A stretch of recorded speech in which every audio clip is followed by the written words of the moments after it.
Hello mathematicians, and welcome to Delta Math Support. So here I'm going to do a problem that I have on Delta Math, just in case any of you may need it. So I have a snapshot right here, and the first question is, what are the roots of the factored form quadratic equation? Well, anytime you see the word roots, you should automatically think, I need to set this whole thing equal to 0, okay? So that's exactly what I'm going to do. I'm actually going to do my work over here, okay?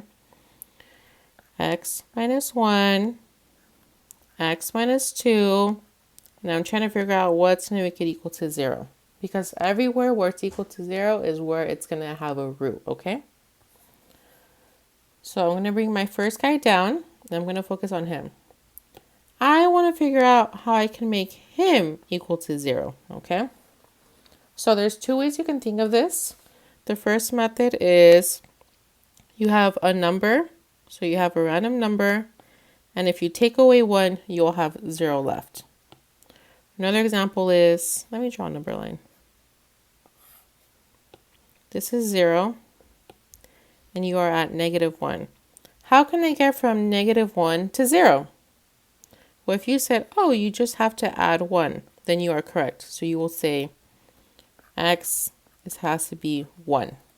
And that checks out because 1 minus 1 is equal to 0, okay?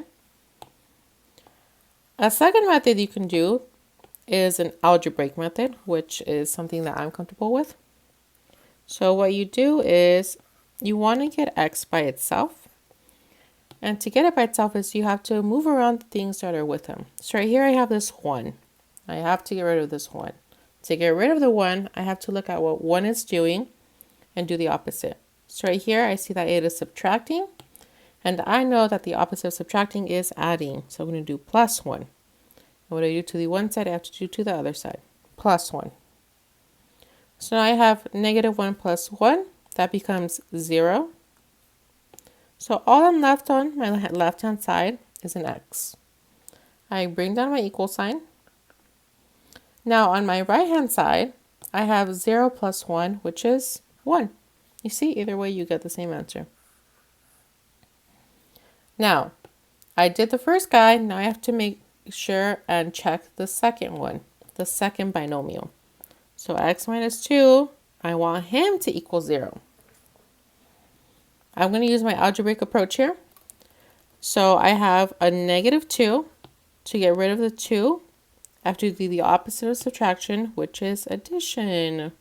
So plus 2 and plus 2 over here. So now on my left-hand side, I have -2 plus 2. That becomes a 0. So all that's left on my left-hand side is an x. My equal sign comes down. And now I have 0 plus 2, which is 2. And those would be my answers.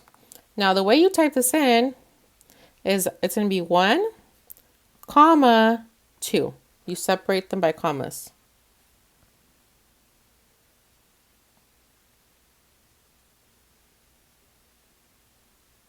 Oh, so mine is different. I have to do the plus button. Okay.